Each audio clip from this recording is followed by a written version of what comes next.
23મો round ભાજપની જીત થઈ છે। ભારતીય જનતા પાર્ટીની જીત થઈ ચૂકી છે।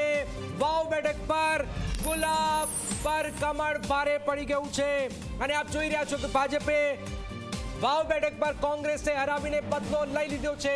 ગેનીબેનના ઉત્તરાધિકારીને ભાજપે હરાવી દીધા છે। ગુલાબસિંહ 17 રાઉન્ડ સુધી નંબર 1 પર ચાલતા હતા, પણ 18, 19, 20, 21, 22, 23 ભારતીય જનતા પાર્ટીએ ભાભરની અંદર શાનદાર કમબેક કર્યું અને શાનદાર રીતે ભાજપે લોકસભામાં હારનો બદલો લઈ લીધો છે। વાવ બેઠક પર ભારતીય જનતા પાર્ટીની જીત થઈ છે। સતત ત્રીજી વાર હેટ્રિક મારી નથી શક્યું। 17, 22 પણ અહીંયા ડેમેજ લાગ્યું છે। ભારતીય જનતા પાર્ટીને જીત થઈ છે અને કોંગ્રેસની હાર થઈ છે। ગુલાબસિંહ રાજપૂત, જે પેટર્ન જે ચાલતી હતી કે બનાસકાંઠામાં બાય ઇલેક્શન થાય તો બનાસકાંઠામાં જે પાર્ટી જીતે છે, પરબત પટેલ જીતે છે, તો ત્યાં થરાદમાં ગુલાબસિંહ જીતે છે। અહીંયા ભાજપ લીડ મેળવશે એવું લાગી રહ્યું છે। કઈ રીતે આખું મિકેનિઝમ કામ કરતું હતું? વાવ, ભાભર, સુઈગામ। આ વાવ સીટ છે ને ભૌગોલિક દ્રષ્ટિએ 3 વિસ્તારોમાં વહેંચાયેલી છે, વાવ, સુઈગામ અને ભાભર।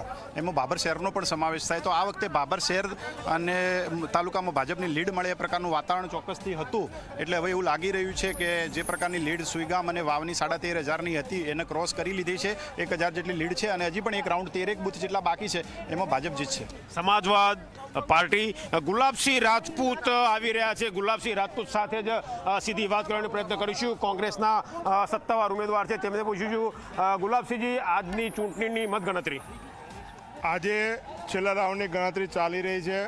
લગભગ 1500થી 2000 વોટે બીજેપી આગળ છે છેલ્લા રાઉન્ડની અંદર, અને લોકોનો ચુકાદો છે અમે સ્વીકારીએ છીએ જનાદેશ, અને જ્યાં પણ અમારી ખામીઓ રહી છે આવનારા સમયમાં દૂર કરશું એનો પ્રયત્ન કરશું। કયા પ્રકારની ખામી રહી?